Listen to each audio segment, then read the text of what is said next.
ॐ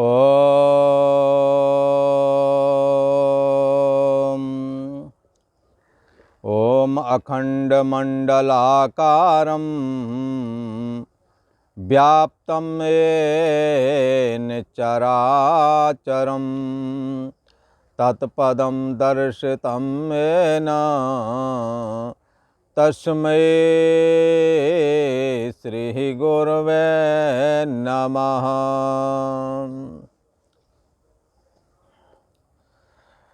योगेश्वर श्री कृष्ण भगवान की जय। ऐं सरस्वत्यै नमः।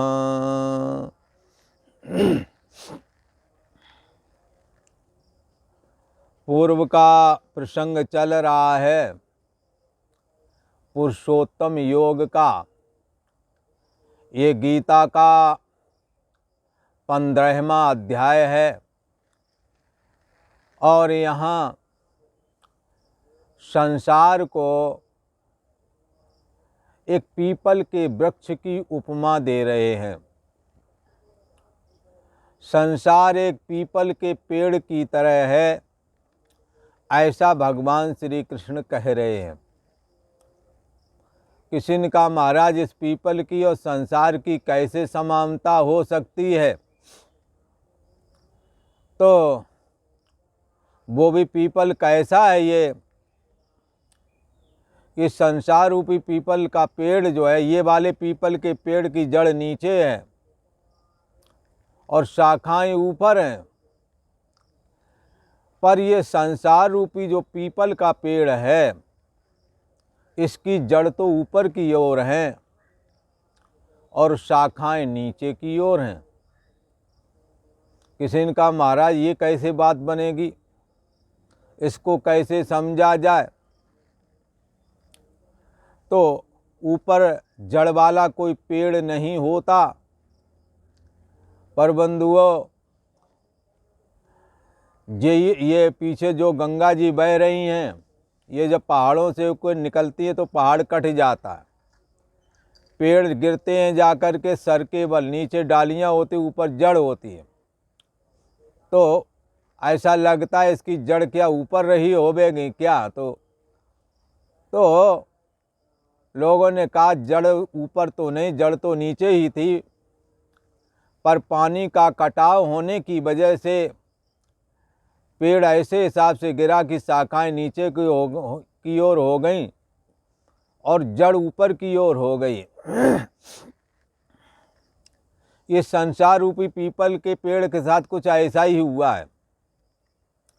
ये संसार रूपी पीपल का जो पेड़ है, पीपल का, इसकी जड़ ऊपर की ओर है, अर्थात उत्कृष्ट परम ब्रह्म परमात्मा ऊर्ध्व।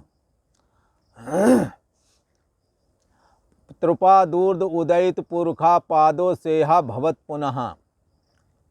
ये ब्रह्म के लिए कहा, परमात्मा के लिए कहा कि इसके 3 पाद ऊर्ध्व हैं, उत्कृष्ट हैं। और ये माया में सारा जगत है, तो इस जगत को पेड़ की तुलना दी गई है तो माया भाग निकृष्ट है। यही वजह है माया से उत्पन्न होने वाला ये संसार रूपी पेड़ भी निचले दर्जे का कहा गया है, पर इसकी जड़ें तो उत्कृष्ट हैं, ऊपर की ओर हैं, उत्कृष्ट परम ब्रह्म परमात्मा में हैं, जो कि अपने किसी अंश में जगत को धारण करता है। कहते हैं उसके 3 भाग तो ऐसे हैं परम ब्रह्म परमात्मा में कि जिसमें जगत है ही नहीं, न माया है। जैसे आसमान बड़ा व्यापक है, इसमें किसी क्षेत्र में ही बादल होते हैं, बाकी आसमान बिल्कुल निर्मल और साफ होता है, धूप होती है। बेशक आप जहाँ हैं वहाँ धूप ना हो, पर जहाज पर बैठ के कोई गया तो थोड़ी देर बाद कहता है कि इधर तो धूप है, इधर बादलों के नामो निशान नहीं है। तो जैसे अनंत जो ये आकाश है, उसके किसी एक क्षेत्र में बादल होते हैं, वहीं पर बरसात होती है, पर बाकी आसमान बाकी आकाश, निर्मल है जहाँ धूप की सूर्य की धूप आ रही है। तो क्या है, पर जहाँ बादल है उन लोगों को तो ऐसा लगता है सारी दुनिया में बादल हो गया है, बरसात हो रही है, पर ऐसा होता नहीं। ऐसे ही इस चैतन्य आकाश, अनंत आकाश में माया उसके किसी क्षेत्र में है, और वेद तो कहते हैं कि उसके चतुर्थ भाग में ये माया है, और 3 भाग उसके माया रहत अभी भी हैं। जिस भाग में माया है उसी में ये संसार रूपी पीपल का पेड़ है। इस संसार रूपी पीपल का पेड़ ब्रह्म के माया भाग से ही प्रकट हुआ है। जिस ब्रह्म के क्षेत्र में चैतन्य आकाश, सच्चिदानंद घन परमात्मा रूप आकाश, चैतन्य आकाश के जिस क्षेत्र में ये कालिक रूप माया है, काले बादल की तरह माया है, उस माया में ही जैसे उस बादलों में जैसे बरसात होती है, इस माया में संसार रूपी पीपल का पेड़ निकला है। संसार रूपी पीपल के पेड़ और इस पीपल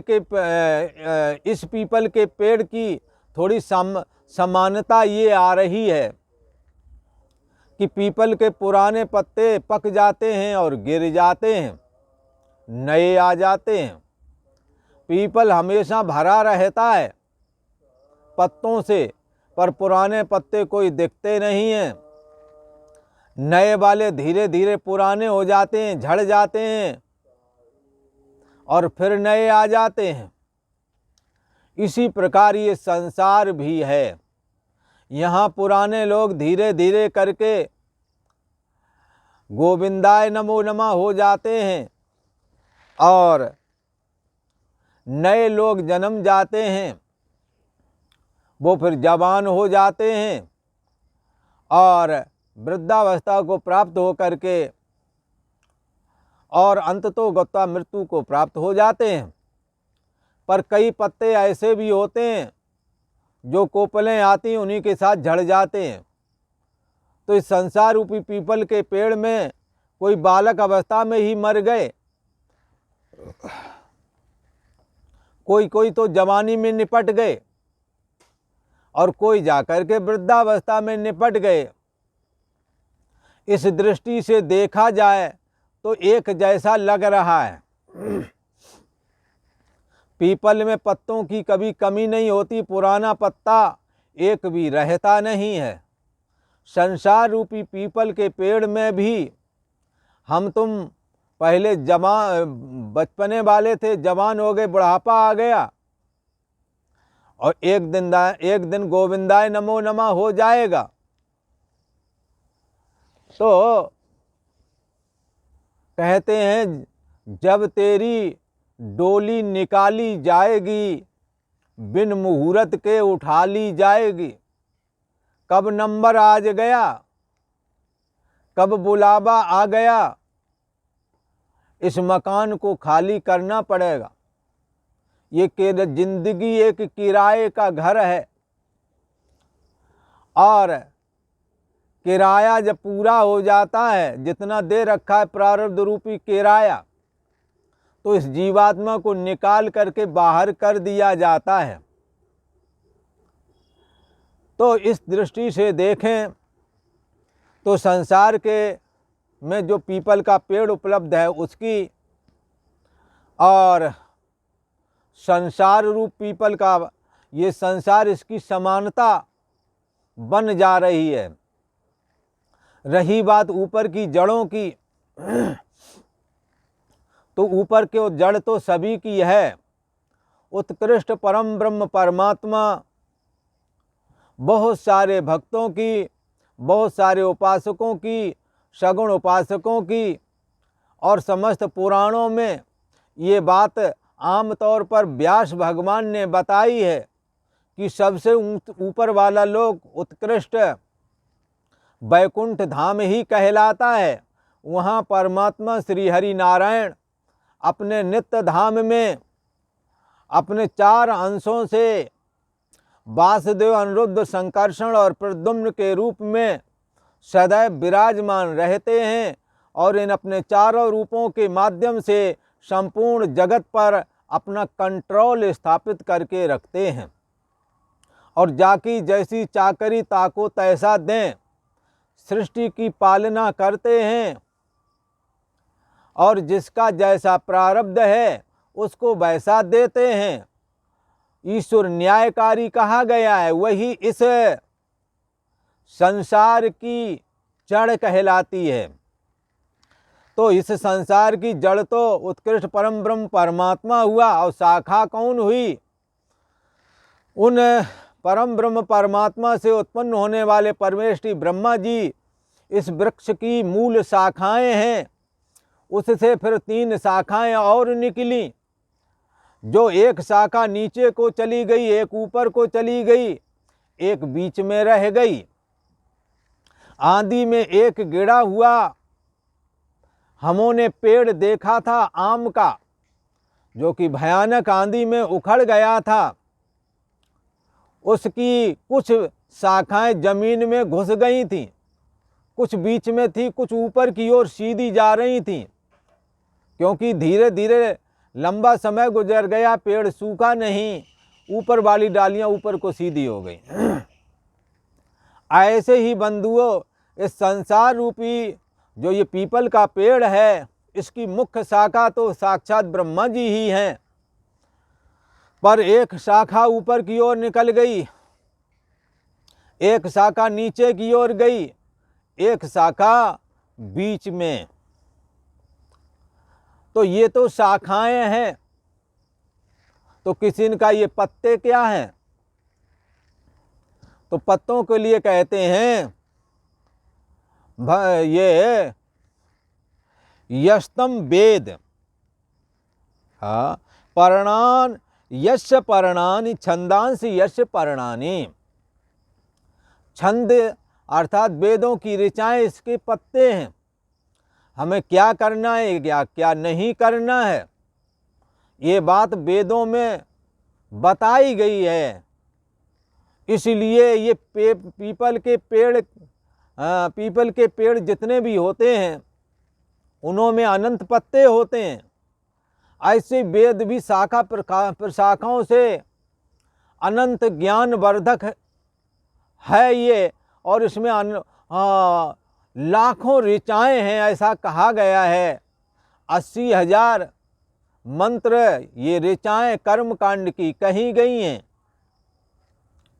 और 16,000 मंत्र उपासना के कहे गए हैं, और 4,000 मंत्र उपनिषद भाग के लिए बताए गए हैं, जिसमें इस चैतन्य सत्ता जो सबका आधार है, वो सबकी बुद्धि देश का साक्षी है, ऐसा करके सबके अस्तित्व को इंगित करता है उपनिषद भाग।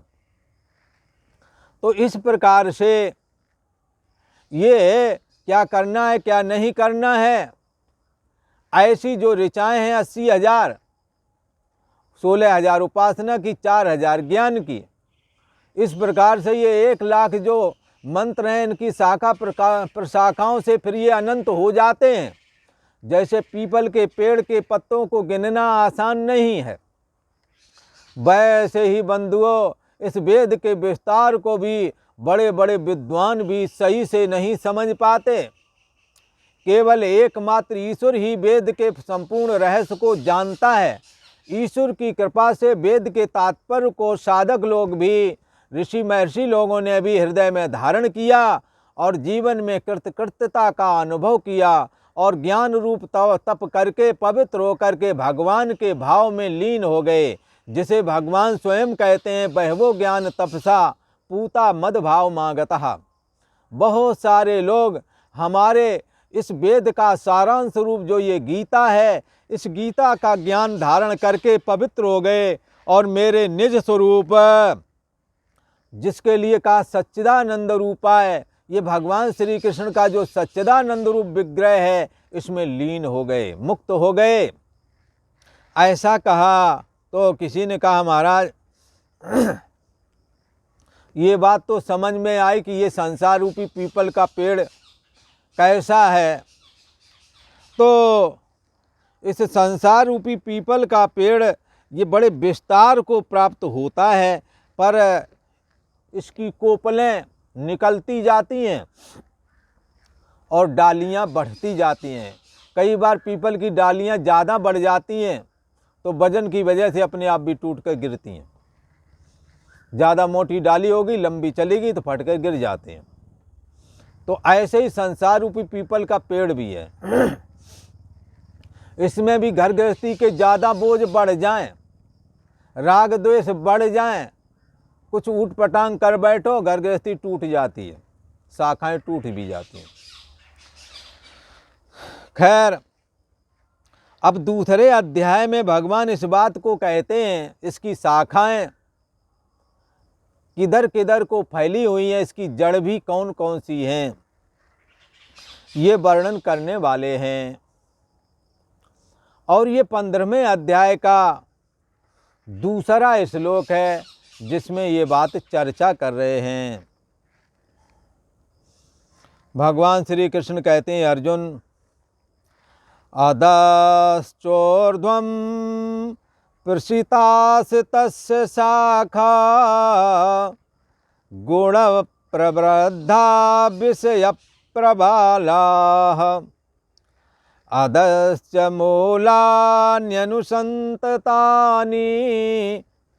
कर्मानुबन्धेन मनुष्यलोके।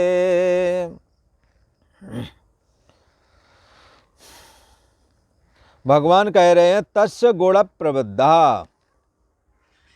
तस्य का मतलब उस संसार रूप वृक्ष की, गुण प्रवृद्धा तीनों गुणों रूप जल के द्वारा बढ़ी हुई। ये संसार कैसे बढ़ता है? यदि सतोगुणी वृत्ति है, सतोगुण तुम्हारे अंदर विकसित हो रहा है तो आपकी ज्ञान वैराग्य भक्ति में प्रवृत्ति होवेगी, यज्ञ दान तप में प्रवृत्ति होवेगी। आप स्वार्थ रहित होकर के निष्कामता से दूसरों के काम में आवेंगे, फलाकांक्षा आपके जीवन में नहीं होवेगी।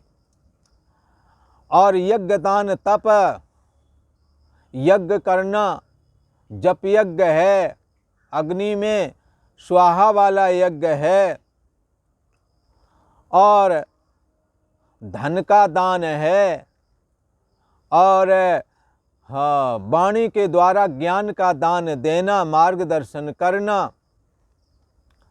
इसी प्रकार मन से किसी के अनिष्ट की ना सोचना मानसिक तप कहलाता है। इसी प्रकार एकादशी का व्रत है, नवरात्रि का व्रत है, अथवा दिन में एक टाइम खाना, परमात्मा के नाम से व्रत आदि करना, ये सब तप कहलाते हैं। ऐसा जो कोई होता है उसकी जीवन में उन्नति होती है, ये जीवन भी सुखी रहता है, अंत में उसे स्वर्ग की प्राप्ति होती है। यदि कामना वाला हुआ तो स्वर्ग भोग करके फिर इस मनुष्य लोक में पवित्र श्रीमान धनाढ़ परिवार में, पवित्र आचरण वाले परिवार में जन्म लेता है और फिर सुख सुविधा पूर्वक जीवन जीता है। और यदि कामनाएं मिट गई हैं और साधु संतों का संग मिल गया है, शास्त्रों का स्वाध्याय श्रवण करने को मिल गया है, तो फिर उसकी बुद्धि पुनः उसी साधना के मार्ग में पुनः लौट जाती है और जीवन में वैराग्य वृत्ति को धारण करके हो सकता है घरबार का भी त्याग करे और परमात्मा के भजन में लीन हो जाता है। ये किसने किया? सतोगुण ने। सतोगुण वाला जल अगर अंतःकरण में डालोगे तो ये बात होवेगी। यदि तुम रजोगुण वाला जल डालोगे अंतःकरण में तो रजो रागात्मक वृद्धि, मोहात्मक राग बढ़ेगा, राग द्वेष बढ़ेंगे, स्वार्थपूर्वक घर गृहस्थी में क्रियाशीलता बढ़ जाएगी। राग द्वेष से पीड़ित होने पर अपने परिजन जो जिन्हें बहुत ज़रूरत है उनकी ज़रूरत के काम में भी आप नहीं आवेंगे, क्योंकि स्वार्थ बुद्धि है आपके पास में। आपको लगता ये हमारे किस काम का है, हमने तो ऐसा किया वैसा किया, ये किस काम का है। तो क्या है, ये स्वार्थ बुद्धि आपको उदार मनः नहीं बनने देती। ये रजो रागात्मक वृत्ति तृष्णा संग समुद्भवम, रजोगुण जो रागात्मक मोहपूर्वक राग बढ़ाता है और जीवन में तृष्णा की वृद्धि कर देता है। इसलिए तृष्णा की वृद्धि होने की वजह से ये जीवन फिर सुखमय नहीं रह जाता है। और कहा भी गया है कि तृष्णा सापिन के ही नहीं जा रहा, कोवा से जाए न व्यापी माया। इस तृष्णा ने किसको नहीं जलाया, और अंत में चिंता करते हुए दुखी होते हुए इस शरीर का त्याग करते हैं। ये काम किसने किया? आपने अंतःकरण में रजोगुण कहा, रजोगुण रूपी जल के द्वारा अंतःकरण का सिंचन किया है, अंतःकरण में रजोगुणी जल डाल दिया है। यदि आप तमोगुणी जल अंतःकरण में डालेंगे तो निद्रा प्रमाद आलस्य आदि ही आपके जीवन में सताएंगे। करने योग्य कर्मों को ना करके आप व्यर्थ के फिजूल कर्मों को करने लगेंगे, मादक पदार्थों का सेवन करेंगे, मारधाड़ में भी निकल सकते हैं। ये किसने किया? ये तमोगुण ने किया। भगवान श्री कृष्ण कहते हैं ये तस्य गुण प्रबद्धा, उस संसार वृक्ष की तीनों गुण रूपी, तीनों गुण हैं, ये जल की तीन धारा की तरह हैं जो इस संसार रूपी पेड़ को बढ़ाते हैं। सतोगुणी जल डालोगे ज्ञान वैराग भक्ति बढ़ने लगेगी, रजोगुणी जल डालोगे तृष्णा मोहपूर्वक राग की वृद्धि, स्वार्थी होकर के कर्म करना, एक दूसरे के प्रति राग द्वेष रखना, ऐसा आपके जीवन में हो जाएगा। तो इस संसार रूपी संसार वृक्ष की ये तीन गुण रूपी जल की धारा से इससे यह संसार वृक्ष बढ़ जाता है, ऐसा भगवान श्री कृष्ण ने कहा। तो भगवान श्री कृष्ण कहते हैं कि हे अर्जुन, ये तीन गुण जो है किस प्रकार से हमारे जीवन को प्रभावित करते हैं ये आप देखें। भगवान कहते हैं विषय प्रबाला, ये संसार वृक्ष जो है इसकी शाखा होती है, शाखाओं के अग्रभाग में कोपलें आती हैं। ये कोपलें कैसी हैं? तो कहते हैं विषय प्रबाला, ये कोपलें बड़ी कोमल लगती हैं, छूने का जी करता है। बंधुओं, संसार वृक्ष की कोपलें भी अच्छी लगती हैं, जैसे पेड़ की कोपलें अच्छी लगती हैं वैसे संसार रूप वृक्ष की भी कोपलें अच्छी लगती हैं। किसी ने कहा कौन सी कोपलें? तो ये छोटे बच्चे ये कोपलों की जगह हैं, ये कोमल पत्तों की तरह हैं। सभी को लगता है इसका स्पर्श करें, इनको दुलार करें, इनका आलिंगन करें, इसका चुम्बन कर लूं। तो ये क्या है? विषय प्रबाला, विषय भोग रूपी कोपलों वाला बच्चे हैं। और भी बहुत सारी चीज़ें हैं, विषय भोग के पद पदार्थ हैं, सुंदर कपड़े, सुंदर मकान, सुंदर गाड़ियाँ, इन सब को लोग किस प्रकार से प्यार करते हैं आप देखें। ये इसकी कोपलें हैं, विषय भोग रूपी कोपलें। स्त्री को पुरुष, पुरुष को स्त्री, ये कोपलें अभी तो नहीं, पर सर्विस लग जाएगी तो सुखी हो जाएंगे। सर्विस रूपी कोपलें मुलायम पत्तियां का इंतजार कर रहे हैं, वो जिन्हों को मिल गई वो और फिर दूसरी कोपलें देखते हैं। विषय भोग रूपी कोपलें, धन की प्राप्ति प्राप्त हो गई, सुखी हो गए, ये कोपलें प्राप्त कर ली, आलिंगन कर लिया इन विषयों का। शब्द स्पर्श रूप रस गंध, सुंदर और अनुकूल रस, सुंदर और अनुकूल रूप, सुंदर और अनुकूल शब्द, सुंदर और अनुकूल गंध, सुंदर और अनुकूल स्पर्श, यही इस संसार वृक्ष की कोपलें कहलाती हैं। भगवान श्री कृष्ण कहते हैं कि संसार वृक्ष जो ये है, सतोगुण, रजोगुण और तमोगुण रूपी 3 जल की धाराओं से ये बढ़ता है, और इसकी शाखाएं जो हैं आगे की साइड कोमल जो ये पत्तियां हैं इसकी, ये शब्द स्पर्श रूप रस गंध रूपी ये कोमल पत्तियां हैं, जिनको आलिंगन आदि खाने आदि का जी करता है। और सुंदर बच्चे बच्चियों का भी इस तरह से आपने इसको ग्रहण करना कि विषय भोग क्या हैं, तो धन पुत्र स्त्री आदि ही विषय भोग हैं। सुंदर विवाहिता पुरुष या स्त्री एक दूसरों को सुंदर कोपलों से कोई कम नहीं लगते हैं, इसलिए ये लोग आलिंगन चुम्बन आदि व्यवहार को बखूबी निर्वहन करते हैं। कहीं न कहीं आनंद की अनुभूति इनमें हो रही है, इसलिए विषय भोग रूपी कोपलों वाली है। और कैसी है? शाखा, विषय भोग रूप कोपलों वाली, और 3 शाखाएं बताई हैं। देवता रूप शाखा ऊपर की ओर गई है जो स्वर्ग कहलाता है, और मनुष्य रूपी शाखा मृतलोक में है, और त्रियक योनि कीट पतंग आदि सर्प बिच्छू आदि ये 3 शाखाएं इसकी कहलाती हैं। एक शाखा ऊपर को गई है, एक बीच को है, एक नीचे को चली गई है। तो देव देवता मनुष्य त्रियक आदि योनि रूप शाखाएं ये कैसी हैं? अधा च ऊर्ध्वं प्रसृता, नीचे और ऊपर प्रसृता फैली हुई हैं सब जगह। ये शाखाएं नीचे भी फैली हुई हैं, ऊपर भी और बीच में भी।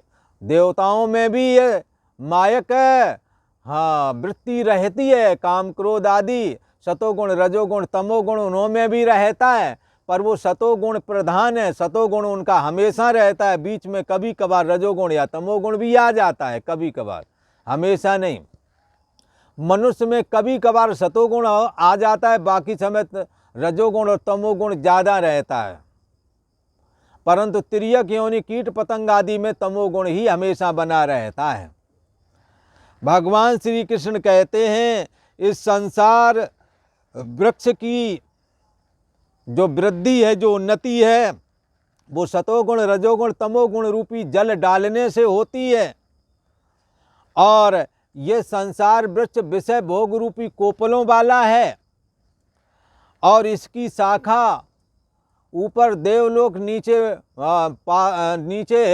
जानवर आदि त्रियक योनि, और बीच में मनुष्य आदि, ये 3 शाखाएं इसकी हैं। और ये तीनों शाखाएं स्वर्ग, मृत्युलोक और कीट पतंग आदि योनियों में हर जगह फैली हुई हैं।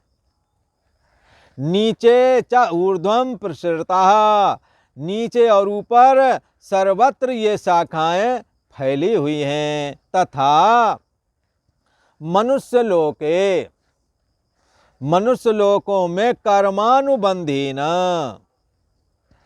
मूलानि अपि, कर्मों के द्वारा कर्मों के अनुसार बांधने वाली मूलानि जड़ें और भी हैं।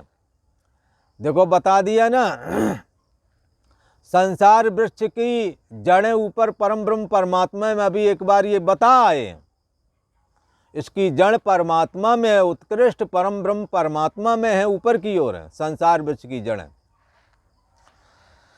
अब कहते हैं कि ये जड़ें तो हैं ही हैं, पर कर्मानुबंधीन मूलानि अपि, कर्मों के अनुसार बांधने वाली जड़ें भी हैं। इस मनुष्य लोक में तो डबल जड़ें हैं। कर्मों के अनुसार बांधने वाली, बोले किस में बांधने वाली? आमता ममता में। ये मैं हूँ, ये मेरे हैं, इसी का नाम माया है। मैं और मोर तोर तय माया, यही बस कीने जीव निकाया। भगवान श्री कृष्ण कहते हैं, यद्यपि संसार वृक्ष की शाखाएं तीनों गुण रूपी जल से बढ़ती हैं, विषय भोग रूपी कोपलों वाला है ये, और इसकी शाखाएं मनुष्य लोक और कीट पतंग आदि नीचे के लोक और स्वर्ग आदि देवताओं वाले लोक में ये शाखाएं हर जगह फैली हुई हैं। परंतु मनुष्य लोक में एक खासियत और भी है। बोले क्या? जैसा ये कर्म करता है वैसी इसकी वासनाएं बन जाती हैं। जैसे बरगद में नीचे तो जड़ें होती ही हैं, पर एक डाल से भी जड़ निकलती है अपने आप, और वो जड़ उसको बोलते हैं जरैंठा। वो जरौंदा जो ऊपर से आता है वो धीरे धीरे जमीन पकड़ लेता है और वहाँ दूसरा बरगद तैयार कर देता है। ऐसे ही बंधुओं, मनुष्य लोक में भी जैसे जैसे कर्म करते रहे, शुभ और अशुभ कर्म अनुसारी, शुभ और अशुभ कर्म के अनुसार आपकी वासनात्मक जड़ भी बन जाती है, जिसको तृष्णा भी कहते हैं। और ये वासनात्मक जड़ जैसे कर्म करते हो वैसे कर्मों की वासना हो जाती है। इसको कर्म के अनुसार वासनात्मक जड़ कही गई है। और ये वासनात्मक जड़ कैसी है? ये मैं हूँ, ये मेरा है, ऐसा करके लोगों को बांधने का काम करती है। इसी का नाम माया भी कहते हैं।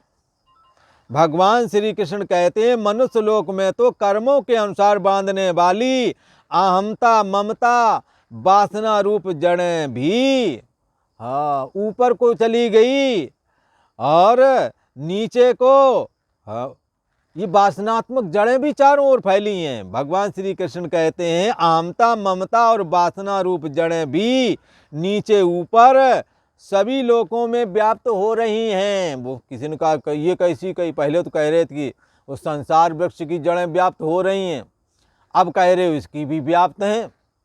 हाँ, ये कैसे व्याप्त हैं? तो सुनो, सतो गुणी यज्ञ दान तप आदि संपादन करके कर्म की वासना के अनुसार ही इसे स्वर्ग प्राप्त होता है। इसलिए ऊपर वाले लोकों में भी कर्म की जड़ फैली हुई है। और रजोगुणी कर्म करके और सतोगुणी, थोड़े मोड़े सतोगुणी और रजोगुणी कर्म करने वाला और ईमानदारी से जीवन जीने वाला, ये घर गृहस्थी का जीवन जो जीता है, बाद में मरने के बाद में मनुष्य लोक में पुनः जन्म लेता है। छीणे पूर्णे मर्त लोके विशंति, पूर्ण के क्षीण होने पर पुनः मनुष्य लोक में जन्म ले लेता है। तो ये रजोगुणी वासना से प्रेरित होकर के घर गृहस्थी के जो कर्म किए जाते हैं उसमें भी वासनात्मक जड़ निकलती है। ये जड़ कैसी है? ये मनुष्य लोक में फैली रहती है। और इसी प्रकार से तमोगुणी वृत्ति में स्थित होकर जो कर्म करोगे उससे जो वासना बनेगी, उस वासना से आप घोड़ा गधा कीट पतंग सर्प बिच्छू आदि की योनि में प्राप्त करोगे। तो कर्मों के अनुसार भी इसकी जड़ ऊपर नीचे और बीच वाले लोक में फैली हुई है। कर्मों के अनुसार जैसा कि रामचरितमानस में कहा है, शुभ और अशुभ कर्म अनुसारी ईश देत फल हृदय विचारी। ईश्वर शुभ अशुभ कर्मों का विचार करके फल दे देता है। अच्छे गुणवान लोगों के बीच में रहे, यज्ञ दान तप किया, धर्म में जीवन जिया, भगवान का भजन किया, मरने के बाद में देवता हो गए, ऊर्ध्वम गच्छन्ति, ऊपर को चले जाते हैं कर्मों के अनुसार। और यदि रजोगुणी कर्म किए, मर गए, मरने के बाद पुनः किसी के यहाँ जन्म ले लिया, अब वहाँ फिर पढ़ो लिखो, फिर घर गृहस्थी के काम करो। तो ये वासनात्मक कर्मों की वासना के अनुसार बीच वाला मध्य वाला जीवन है। ये है कर्मों की वासना से ही तुम्हें मिला है। और तमोगुणी कर्म करते रहे, किसी को मान सम्मान भी नहीं दिया, निद्रा प्रमाद आलस्य में खोए रहे, व्यर्थ के काम किए, करने योग्य कर्मों को भी नहीं किया। ऐसी वासना यदि बनाओगे तो कीट पतंग की योनि में जाओगे, कोई रोक नहीं सकता।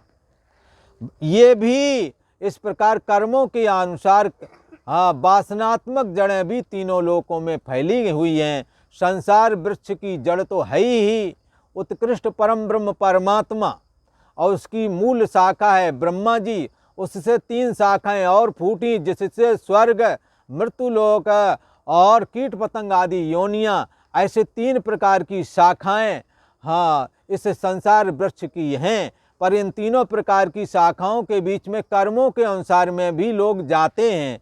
यदि तुम शुभ कर्म करोगे सतोगुणी होकर के स्वर्ग आदि उत्कृष्ट लोकों में जाओगे।